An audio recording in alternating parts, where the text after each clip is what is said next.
తాకట్లో ఉన్న మీ బంగారాన్ని విడిపించి ఆ రోజు ఆన్లైన్ రేటుకి కొంటాం. Sharma gold company. నమస్తే, వెల్కమ్ టు సుమన్ టీవీ. నేను మానస. ఈ రోజు మనతో పాటు ఉన్నారు ప్రముఖ జ్యోతిష్య నిపుణులు, ఎనర్జీ వాస్తు స్పెషలిస్ట్, శ్రీ విద్య ఉపాసకులు శ్రీమతి జయప్రద గారు. వారితో మనం మాట్లాడదాం. అలాగే ఈ నెలంతా కూడా మే నెలలో ద్వాదశ రాశుల వారి రాశి ఫలాలు ఏ విధంగా ఉన్నాయనేది తెలుసుకుందాం. అమ్మ నమస్తే. అమ్మ నమస్తే అమ్మ, శ్రీమాత్రే నమః.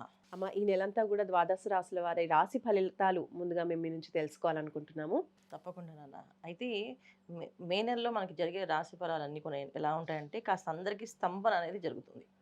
అంటే ఒక్కొక్క రాశికి ఒక్కొక్క ప్రభావం. కొంతమందికి అనారోగ్య సమస్య, కొంతమందికి ఆరోగ్య సమస్యలు, కొంతమందికి ఏమో ఆర్థికపరమైన సమస్యలు, కొంతమందికి కుటుంబంలో కాస్త కలహాలు, చిన్న చిన్న మనస్పర్ధలు ఇవే జరిగే అవకాశాలు ఎక్కువగా ఉన్నాయి. ఎందుకంటే ఈ ప్రభావం ఒక మాస ఫలితాలు మే నెలలో జరిగేవి మాత్రమే కాదు. ఈ షష్టగ్రహ కూటమి ఏదైతే జరిగిందో మనకి దాని ఒక ప్రభావం మనకి ఒక 50-55 రోజుల దాకా ఉంటుంది. సో మననే జరిగింది కనుక షష్టగ్రహ కూటమి అనేది మనకు ఉంది కనుక ఖచ్చితంగా ఇది మే ఎండింగ్ వరకు ఈ మాసం అంతా కూడా కాస్తంత కొంత కష్టకాలంగా కనిపిస్తుంది. అయితే ఒక్కొక్క రాశి వాళ్ళకి ప్రభావం అనేది ఎలా ఉంటుంది అనేది మనం వివరంగా తెలుసుకుందాం. అయితే ముందుగా మనం ఏంటంటే మీనరాశిలో 4 గ్రహాలు ఏవైతే ఇక్కడ ఉన్నాయో, బుధుడు, శుక్రుడు, రాహువు, శనేశ్వరుడు ఏదైతే కలిసి ఉన్నారో, ఈ కలయిక 4 గ్రహాల కలయిక అనేది కాస్తంత కష్టమైన పరిస్థితి తీసుకొస్తాయి ఎవరికైనా. మనం ఎంత బ్రహ్మాండంగా ఉంది అని మనం చెప్పుకుందాం అనుకున్నప్పటికీ కూడా వాళ్ళు తెలుస్తుంది కదా ఎవరికి వాళ్ళకి కష్టాలు. ఆల్రెడీ ఇప్పుడు ఈ షష్టగ్రహ కూటమి అయిన తర్వాత ప్రతి ఒక్క రాశికి ప్రతి ఒక్కరికి కాస్తంత డిఫరెన్స్ కనిపిస్తుంది. ఇది ఆ ప్రభావం ఏ ప్రభావం తెలియకపోయినా వాళ్ళు కాస్తంత ఇబ్బందులు పడుతుంటారు.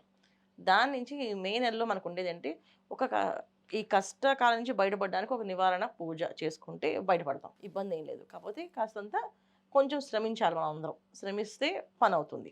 ఇప్పుడు మనం ఏ రాశి వాళ్ళకి ఏ పరిస్థితులు ఎలా ఉన్నాయో చెప్పుకుందాం. అమ్మ, సింహరాశి వాళ్ళకి ఈ నెలంతా కూడా గ్రహస్థితి ఏ విధంగా ఉండబోతోంది, ఎటువంటి ఫలితాలు కనిపిస్తున్నాయి? సింహరాశి వాళ్ళకి ఈ మాసం ఏంటంటే మే 18 వరకు ఒక స్తంభంలా జరుగుతుంది. వాళ్ళకి మే 18 నుంచి బ్రహ్మాండంగా ఉంటుంది. అదే మే 18 వరకు కాస్తంత ఫలితాలు అనేది గత మాసంలో ఏవైతే ఉన్నాయో అవే ఫలితాలు కనిపిస్తాయి. అంటే మానసిక ప్రశాంతత అనేది కాస్త లోటుగా ఉంటుంది. ప్రశాంతమైన జీవితం గడుపుదాం అనుకున్న వాళ్ళకి ఉండు. ప్రశాంతంగా ఉండే వాళ్ళకి కాస్త హడావడి, కాస్త పని ఒత్తిడి పెరుగుతుంది. వ్యాపారస్తులకి కాస్తంత పని ఒత్తిడి పెరుగుతూ ఉంటుంది. వ్యాపారం ఎక్స్పాండ్ చేద్దామని కొత్త కొత్త నిర్ణయాలు తీసుకోవడం, కొత్త కొత్త వ్యక్తుల్ని కలవడము, వాళ్ళు రావడం వెళ్ళడం ఇవి జరుగుతూ ఉంటుంది. కానీ ప్రారంభం అనేది జరగదు. కాకపోతే అవి ఈ చేద్దామనే ఆలోచన అంతా పెరుగుతుంటుంది సింహరాశి వాళ్ళకి. తర్వాత ఉద్యోగస్తులకి కొత్త మార్పులు, కొత్త ఉద్యోగాల్లో కొత్త ప్లేస్లకు వెళ్ళడము, ఆ కొత్త ప్లేస్లో కాస్తంత అనీజీగా అనిపించడము, కాస్త ఇబ్బంది పడడము కొంచెం జరుగుతుంది. అయితే ఈ మాసం అంతా వీళ్ళకి ఉద్యోగస్తులకి, వ్యాపారస్తులకి మిశ్రమ ఫలితాలు, ఇంకా గృహిణులకి, విద్యార్థులకి మంచి ఫలితాలు. వీళ్ళకి చాలా అసలు చదవరు, ఇంక వీళ్ళకి చదువు రాదు అనుకునే వాళ్ళు చదవడం ప్రారంభం చేస్తారు. బ్రహ్మాండంగా చదువుతారు. మంచి ఉన్నత ర్యాంకుల్లో, ఉన్నత విద్యలోకి వచ్చే అవకాశం ఎక్కువగా ఉంది. ఇంకా వివాహాలు అవ్వవు అనుకున్న వాళ్ళకి వివాహ ప్రయత్నాలు అవ్వడము, వివాహాలు అయ్యే అవకాశము కనిపిస్తుంది. అది మే తర్వాతనా లేదంటే మే నెలలోనే మనకి మే నెలలో కనిపిస్తున్నాయి.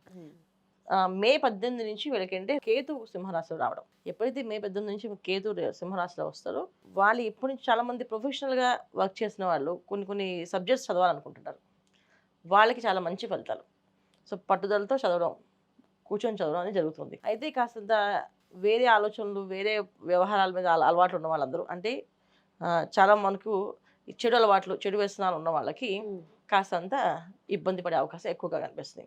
అనారోగ్య సమస్యలు రావడం కానీ, ఇబ్బంది పడే అవకాశం కానీ, అక్కడి నుంచి మార్పు అనేది జరుగుతుంటుంది. ఎప్పటి నుంచి మే 18 నుంచి అది కాస్త ప్రభావం ఎక్కువగా ఉంటుంది.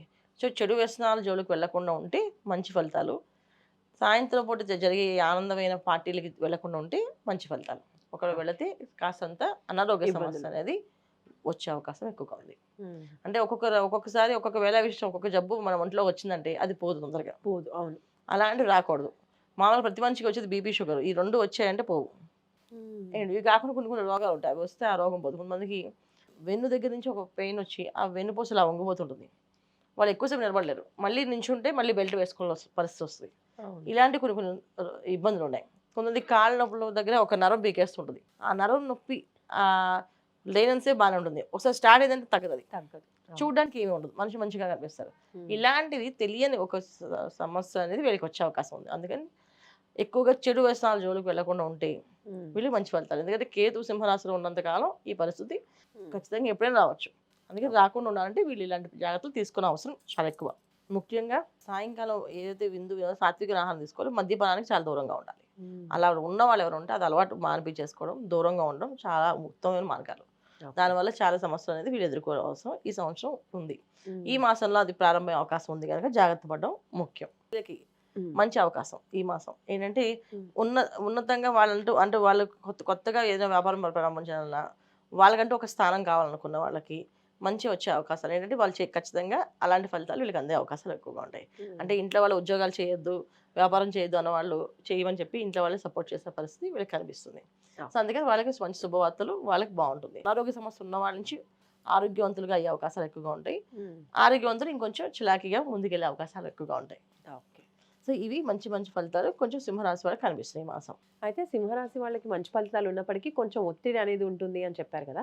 సో ఇంకా మంచి ఫలితాలు రావడానికి, ఒత్తిడి తగ్గించుకోవడానికి ఏ పరిహారాలు పాటించాలి? సింహరాశి వాళ్ళు సూర్య ఆరాధన, ఆదిత్య హృదయం ఎక్కువగా చదువుకోవాలి. ఎందుకంటే ఈ సంవత్సరం విశ్వవసునామ సంవత్సరానికి అధిపతి రవి భగవానుడు.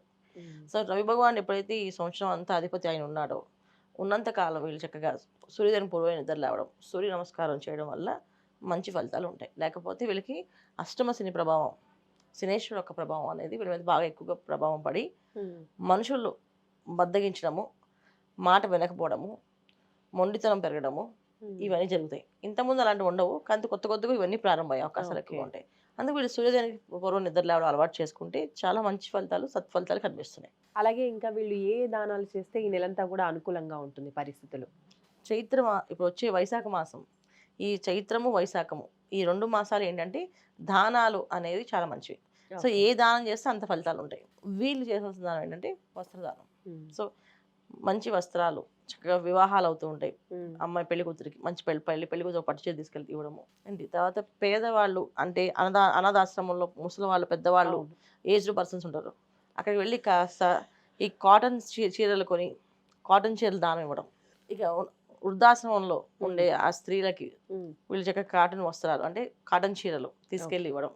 ఇవి చేయడం వల్ల మంచి ఫలితాలు కనిపిస్తాయి వాళ్ళకి. సో సింహరాశి వాళ్ళ రాశి ఫలితాలు ఏ విధంగా ఉన్నాయి, ఏ దానాలు చేస్తే పరిస్థితిని అనుకూలిస్తాయి అనేది చాలా క్లియర్గా ఎక్స్ప్లెయిన్ చేశారు. ధన్యవాదాలు. నమస్తే అమ్మా. శ్రీమాత్రే నమః. చూసారు కదండి, సింహరాశి వాళ్ళ రాశి ఫలాలు ఈ నెలంతా కూడా ఈ విధంగా ఉన్నాయి. చక్కని పరిహారాలు అమ్మ చెప్పినట్టుగా పాటించండి. మంచి ఆరోగ్య పరిస్థితులు అలాగే అన్ని సత్ఫలితాలు పొందే ప్రయత్నం చేయండి. చూస్తూనే ఉండండి సుమన్ టీవీ. నమస్తే.